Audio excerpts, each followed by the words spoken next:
समीचीन विकल्पों का सम्यक समाधान। सुनिए परम पूज्य श्रमण श्री सुप्रभ सागर जी महाराज के मुखारबिंद से YouTube चैनल सुप्रभ उवाच पर शुभाशीष परम पूज्य श्रमणाचार्य 108 श्री विशुद्ध सागर जी महाराज। सानिध्य श्रमण सुप्रभ सागर जी महाराज, श्रमण प्रणत सागर जी महाराज। पुण्य आर्जक श्रीमती मधुबाला सुरेश चंद जी पाटोदी, बेटी दामाद श्रीमती विनीता अर्पित जी पहाड़िया मंडीदीप, बेटे बहू मोहित अंकिता पाटोदी, रोहित मुस्कान पाटोदी, अभी नैवेद्य जीने भव्य एवं समस्त पाटोदी परिवार। जैन बर्तन भंडार छिंदवाड़ा।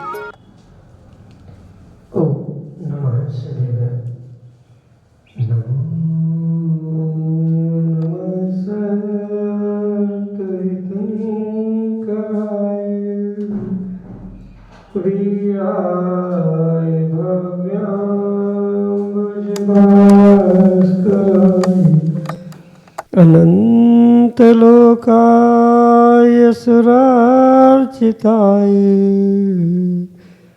देवादिदेवाय नमो जिनाय, देवादिदेवाय नमो जिनाय।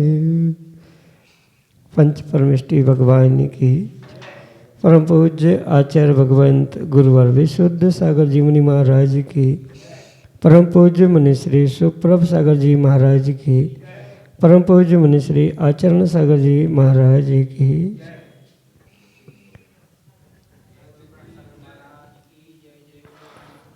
समीचीन विकल्पों का सम्यक समाधान।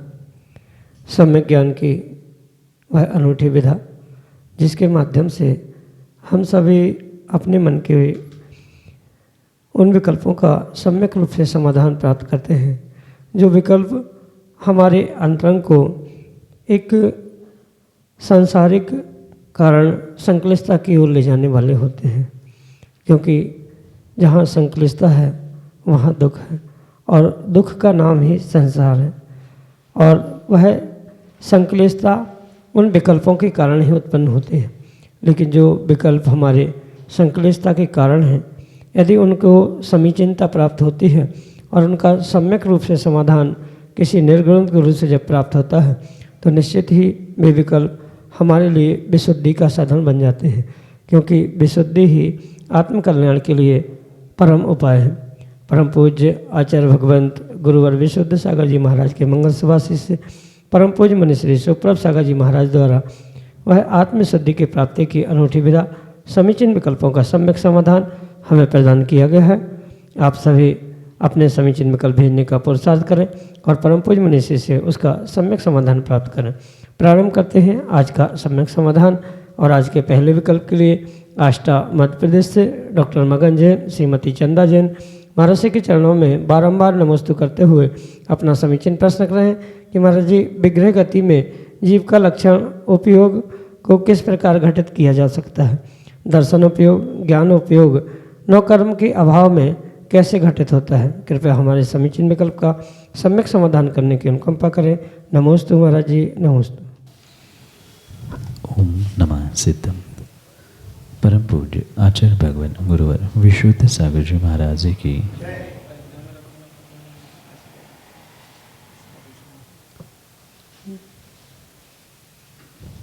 उपयोग लक्षणम कहते हुए जो जीव का उपयोगमय लक्षण का, ऐसे उस उपयोग को सबसे पहले समझना होगा। उस उपयोग की परिभाषा करते हुए पूज्यपाद स्वामी अपने सर्वार्थ सिद्धि ग्रंथ में कहते हैं,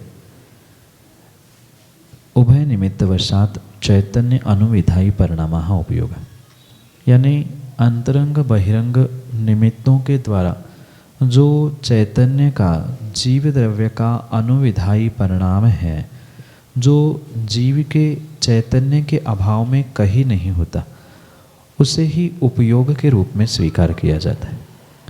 और ऐसे जो उपयोग के दो भेद, ज्ञानोपयोग और दर्शनोपयोग के रूप में स्वीकार किए जाते हैं, वह किसी भी भेद का या किसी भी प्रकार का उपयोग क्यों ना हो, पर वहाँ ये अवश्य समझना होगा कि उपयोग किसी बाहर के साधनों से नहीं हो रहा है, अपितु चैतन्य का जीव का अविनाभावी एक परिणाम है, परिणति है, जिसके माध्यम से जीव की पहचान होती है।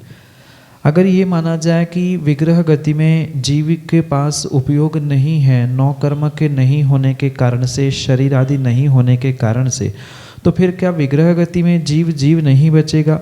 वहाँ भी जीव है, सामान्य रूप से संसारी अवस्था में भी वह जीव है। इसलिए पहले तो ये निर्णय करना होगा कि जीव का उपयोगमयी लक्षण प्रत्येक अवस्था में है। अगर नौ कर्म के सत्ता में ही हम ज्ञानोपयोग दर्शनोपयोग मानेंगे तो फिर सिद्ध अवस्था जो शुद्ध परमात्मा की स्वीकार की जाती है वहाँ भी नौ कर्म की सत्ता नहीं है, तो वहाँ नौ कर्म नहीं है।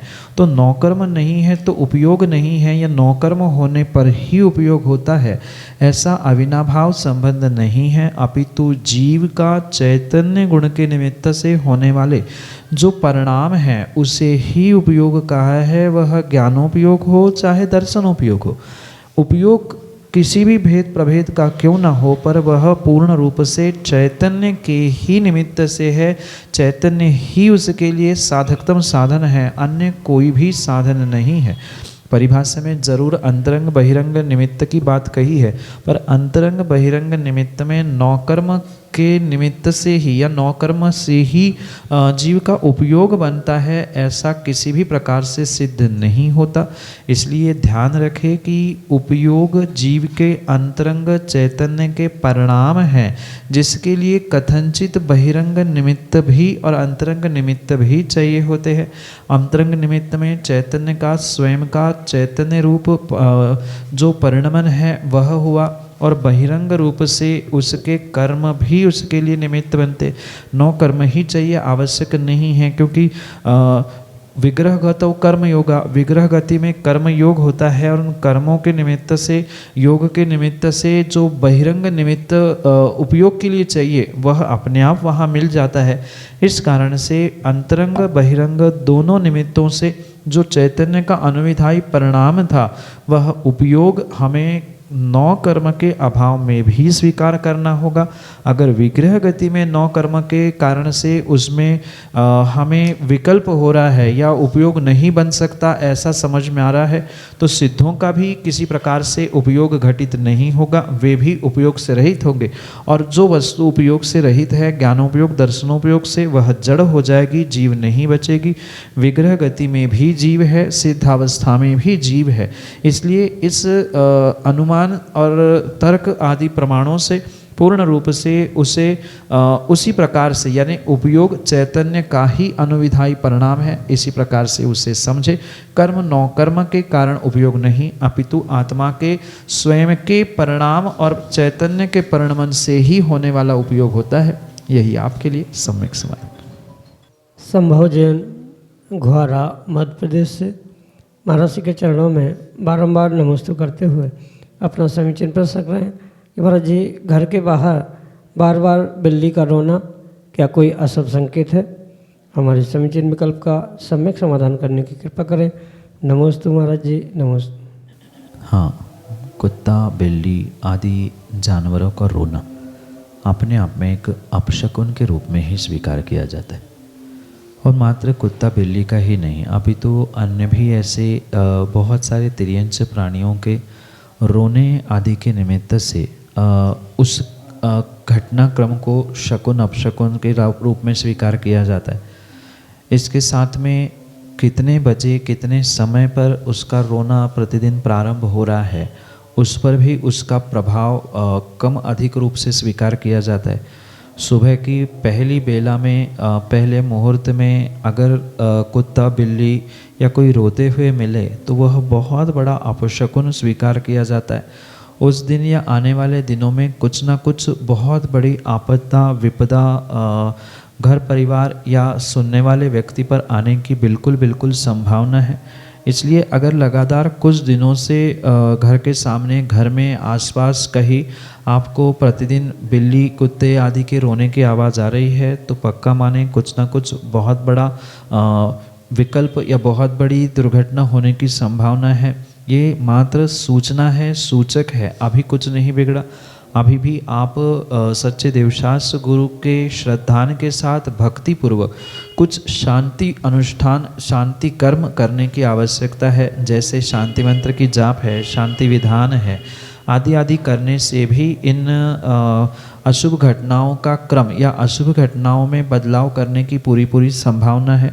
कहने का तात्पर्य इतना सा है, ये पूर्ण रूप से अशुभ घटनाक्रम का संकेत है। अभी भी आप इस घटनाक्रम को समझते हुए कुछ बदलाव अपनी क्रियाओं में करते हुए पूजन, पाठ, विधान, अभिषेक आदि आदि विशेष श्रद्धा भक्ति से करें, जिसके कारण से दुर्घटना अल्प रूप से घटित होकर निकल सकती है। अगर तीव्रता से उदय में भी आ रही है तो कहीं न कहीं इन क्रियाओं के माध्यम से, मतलब शांति मंत्र की जाप, शांति विधान, भक्तामृत स्तोत्र, पूजन पाठ, अभिषेक, शांति धारा आदि आदि के निमित्त से जो बहुत बड़ी आपदा विपदा है वह अल्प रूप में आकर निकलने की पूरी संभावना है। इसलिए इसे अपशकुन को अपशकुन रूप मानते हुए उसे आप कुछ शांति कर्म करते हुए पूर्ण करें, यानी शांति कर्म करते हुए अपने जीवन में, अपने दिन भर की क्रियाओं में शांति प्राप्त करने का पुरुषार्थ करें। यही आपके लिए सम्यक समझ। वासिम महाराष्ट्र से संजीव जैन नांदगांवकर महाराज जी के चरणों में बारंबार नमस्तक करते हुए अपना समीचीन प्रश्न रखें। महाराज जी, अगर कोई श्रावक किसी शारीरिक बीमारी से पीड़ित है तो वह भक्तामृत का 45वां श्लोक दिन में कितनी बार पढ़े, या अन्य कोई धार्मिक क्रिया क्या करे जिससे कि वह उस असाध्य बीमारी से मुक्ति को प्राप्त हो। हमारे समीचीन विकल्प का सम्यक समाधान करने की अनुकंपा करें। नमोस्तु नमोस्तु। व्यक्ति के जीवन में पूजन, पाठ, स्तोत्र, उच्चारण, मंत्र जाप आदि कहीं न कहीं निमित्त नैमित्तिक संबंध रूप कार्य घटित होते, और उन्हीं के अपेक्षा से जीवन में या दिनचर्या में कुछ न कुछ बदलाव, स्वास्थ्य आदि में भी बदलाव आने की संभावना है। पर ये विशेष ध्यान रखें कि चाहे भक्तामृत का 45वां काव्य हो या अन्य कोई श्लोक, मंत्र आदि आदि भी क्यों न हो, ये तभी व्यक्ति के लिए, श्रावक के लिए कार्यकारी होते हैं जब व्यक्ति का स्वयं का असाता वेदनी का उदय समाप्त हो गया हो या साता वेदनी का उदय प्रारंभ हो, तो ही ये विशेष रूप से उनके साथ घटित हो सकता है। पर इसका मतलब ये नहीं है कि आप मंत्र जाप या स्तोत्र पाठ आदि नहीं कर सकते हैं। जैसे कि मैंने पहले ही कहा, ये निमित्त नैमित्तिक संबंध है। इन निमित्तों को आप जितना अधिक कर सके उतनी बहुत अच्छी बात है। जब हमें पता ही है कि स्वास्थ्य शरीर का अनुकूल नहीं है, तो ऐसे सिचुएशन, ऐसी स्थिति में आप 45वां काव्य पढ़े, और भी जो आपको जितनी अधिक देवशास्त्र गुरु की भक्ति करने का मौका मिले उतना विशेषता से आप उन धार्मिक अनुष्ठानों से जुड़ने का प्रयास करें, क्योंकि कर्म की निर्जरा विशेष करके अरिहंत भगवान की भक्ति से ही होती है, ऐसा आचार्य भगवंतों का कहना है। और जितनी श्रद्धा समर्पण के साथ आप अरिहंत भगवान की भक्ति करेंगे उतने ही पुराने कर्मों की विशेष निर्जरा होगी। असता कर्म के तीव्र उदय के कारण से ही शरीर में पीड़ा, कष्ट, दर्द आदि होता है, और वह असता भी सातारूप परिवर्तित हो सकता है। जिनेंद्र भगवान की भक्ति से जो पीड़ित व्यक्ति है शरीर से, मानसिक रूप से, उनके प्रति भी सद्भावना रखना, सभी जीव संसार के सुखी रहे, संपूजका नाम, प्रतिपालका नाम आदि भावना भाने से भी ये शारीरिक पीड़ाएं, कष्ट दूर होने की संभावना है। इसलिए 45 नंबर के काव्य के साथ साथ अन्य भी जितने आप अनुष्ठान कर सकते हैं, जितनी शरीर में शक्ति है, क्षमता है, उस पूरी शक्ति और क्षमता के साथ आप जिनेंद्र भगवान की, अरिहंत भगवान की, गुरु और जिनवाणी आदि की सेवा करने का, उनकी भक्ति करने का प्रयास करें, जिसके माध्यम से ये आपका असाता वेदनी, साता वेदनी रूप परिवर्तित हो सकता है। सभी जीवों के प्रति दया, करुणा, अहिंसा के भाव रखते हुए यही आपके लिए सम्यक समझ। मोखेड़ छिंदवाड़ा मध्य प्रदेश से नवीन जैन अगले समीचीन विकल्प। नमोस्तु भगवान, नमोस्तु भगवान। भगवान, अयोध्या जी के मंदिर में एक आशीर्वाद देती हुई प्रतिमा देखी थी हमने। वो प्रतिमा किस भगवान की है और उस प्रतिमा का क्या अभिप्राय है, मेरी शंका का समाधान कीजिए गुरुदेव। नमोस्तु भगवान। मंदिरों में मात्र अरिहंत सिद्ध भगवान की ही प्रतिमा नहीं, अपितु पांचों परमेष्ठी की प्रतिमाएं विराजमान की जा सकती, और इन पांचों परमेष्ठी की प्रतिमा विराजमान करने का उल्लेख मात्र वर्तमान में नहीं, अपितु बहुत सारे अतीत भूतकाल के ग्रंथों में भी फोटो, चित्र आदि के माध्यम से मिलता है। और इतना ही नहीं, जो प्राचीन तीर्थ देवगढ़ जैसे है वहाँ भी पांचों परमेष्ठियों की प्रतिमाएं प्राप्त होती, और इस पांचों परमेष्ठी के प्रतिमा के निमित्त से ही ये विशेषता समझने योग्य है कि जैसे अरिहंत भगवान की प्रतिमा हाथ पे हाथ रखी मिलती है या खड़गासन पे मिलती है, सिद्धों की भी मिलती जुलती आकृति वैसी होती है, कुछ नख, नाखून, केस आदि की व्यवस्था वहाँ अलग है। ऐसे ही अन्य तीन परमेष्ठी यानी आचार परमेष्ठी, उपाध्याय परमेष्ठी और साधु परमेष्ठी, उनकी भी अपनी अपनी एक मुद्रा आगम में कही गई है। साधु परमेष्ठी की सामान्य रूप से ध्यान करते हुए मुद्रा स्वीकार की जाती है। उपाध्याय परमेष्ठी की ज्ञान मुद्रा, एक पैर नीचे एक पैर ऊपर और आशीर्वाद देते हुए ये ज्ञान मुद्रा कहलाती है, ये उपाध्याय परमेष्ठी की है। इसके अलावा सामान्य पद्मासन, सुखासन आदि के रूप से पैरों का आसन और आशीर्वाद देते हुए जो मुद्रा है वह आचार्य परमेष्ठी की मुद्रा, आचार्य परमेष्ठी की प्रतिमा के रूप में स्वीकार की जाती है। इसलिए जो आपने अयोध्या जैसे मंदिरों में आशीर्वाद देते हुए प्रतिमा देखी है, वह कहीं न कहीं गणधर भगवान की या आचार्य परमेष्ठी की ही होनी चाहिए। जैसे कि मैंने आगम के उल्लेख और पुरातत्व के भी उल्लेख बताए, तो उनकी वैसी वैसी मुद्रा हो सकता है वहाँ लिखा हो पहले समय, अभी नहीं है, या आपने नहीं देखा हो, पुनः कभी जाओ तो वहाँ अवश्य पढ़ना, वहाँ कुछ ना कुछ आपको लिखा अवश्य मिलेगा। गणधर परमेष्ठी या आचार्य परमेष्ठी की ही वे प्रतिमा है, क्योंकि आचार्य परमेष्ठी आशीर्वाद देते हुए ही होते हैं, गणधर परमेष्ठी भी आशीर्वाद दे सकते हैं। उपाध्याय और साधु की भी मुद्रा के बारे में समझा, इसलिए पांचों परमेष्ठी में वह आचार्य या गणधर परमेष्ठी, मतलब आचार्य परमेष्ठी में ही गणधर परमेष्ठी समाविष्ट होती है, तो उनको आचार्य परमेष्ठी की मुद्रा देते हुए वहाँ विराजमान करने का पुरुषार्थ किया गया होगा। यही आपके लिए सम्यक समाधान। मनीष जैन, छिंदवाड़ा, मध्य प्रदेश से अगले समीचीन में कर श्रेष्ठ, आपके चरणों में कोटिश कोटि प्रणाम। नमोस्तु नमोस्तु नमोस्तु। मेरी शंका का समाधान करें। हे गुरुदेव, जब तीर्थंकर प्रभु दीक्षा लेते हैं तो क्या किसी आचार्य या मुनि से दीक्षा लेते हैं या स्वयं दीक्षित होते हैं? मेरी शंका का समाधान करें। नमोस्तु महर्षि, नमोस्तु महर्षि, नमोस्तु। तीर्थंकर भगवान क्योंकि स्वयंभू कहे जाते हैं, इसलिए उन्हें किसी दीक्षा देने वाले की आवश्यकता नहीं पड़ती। जैसे उनकी संज्ञा स्वयंभू है, उस स्वयंभू का ही अर्थ है कि वे स्वयं से ही दीक्षित होते हैं, स्वयं से ही वे अपने उस मोक्ष मार्ग पर प्रवृत्त होते, इसलिए उन्हें किन्हीं परमेष्ठी की आवश्यकता नहीं होती। और ये बात और विशेष समझने योग्य है कि जो तीर्थंकर भगवान होते हैं वे स्वयं में ही धर्म तीर्थ को चलाने वाले होते हैं, इसलिए वे किसी अन्य परमेष्ठी को नमस्कार नहीं करते, सिद्ध परमेष्ठी को छोड़कर। वे जब भी स्मरण करते हैं मात्र नमः सिद्धेभ्यः इतना ही कहते हुए सिद्धों का ही सुमिरन करते हैं। अन्य अरिहंत, आचार, उपाध्याय, साधु किन्हीं परमेष्ठियों को वो स्मरण नहीं करते, क्योंकि वे स्वयं अपने आप में बहुत बड़े पद को प्राप्त करने वाले तीर्थंकर भगवान हैं, जबकि वे अरिहंत ही है। पर अरिहंतों में भी वे विशेष पद तीर्थंकर प्रकृति को प्राप्त करने के निमित्त से बन चुके हैं, इसलिए वे अन्य किन्हीं भी भगवंतों को, मतलब आचार, उपाध्याय, साधु भगवंतों को भी सुमरण नहीं करते, उनको याद नहीं करते। ऐसा भी नियोग उनके जीवन में आगम के परिप्रेक्ष्य में समझने योग्य होगा कि उनके जीवन काल में कभी ऐसे उनको मौका ही नहीं मिलता है जिस पर्याय में उन्हें तीर्थंकर होना है, उस पर्याय में वे किन्हीं अरिहंत, आचार्य, उपाध्याय, साधु किन्हीं भी परमेष्ठी के सामने पहुंचते ही नहीं हैं। ये उनके उस पर्याय का नियोग है। पिछले पर्यायों में तो देवशास्त्र गुरु की आराधना करते हैं, सभी परमेष्ठियों को मानते हैं, पर वो पिछले पर्याय की व्यवस्था है।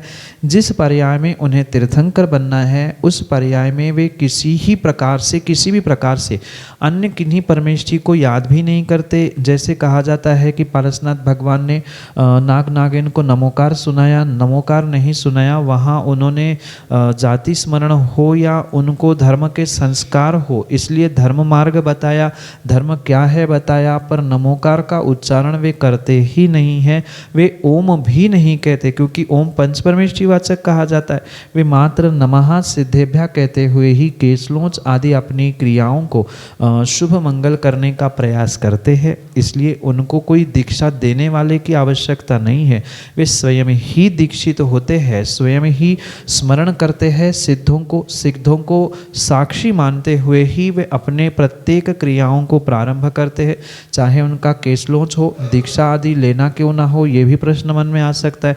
फिर पिच्ची कमंडल कौन देता होगा? तो वहाँ जहाँ के वो राजा होते हैं, क्योंकि तीर्थंकर कोई गरीब दीनहीन के घर के तो होते ही नहीं हैं। राजा महाराजा जो थे वहाँ से जैसे निकलते हैं बहुत सारे अन्य धर्मात्मा प्रजाजन होते हैं जो पिच्छी कमंडल जैसे साधन उन्हें उपलब्ध कराते हैं, भेंट ही किया जाता है। ये तो वर्तमान में बहुत सारी व्यवहारिकता बोली के माध्यम से, पात्र चयन आदि के माध्यम से, धर्म के माता पिता आदि के माध्यम से की जा रही है, पर ऐसी कोई व्यवस्था नहीं है।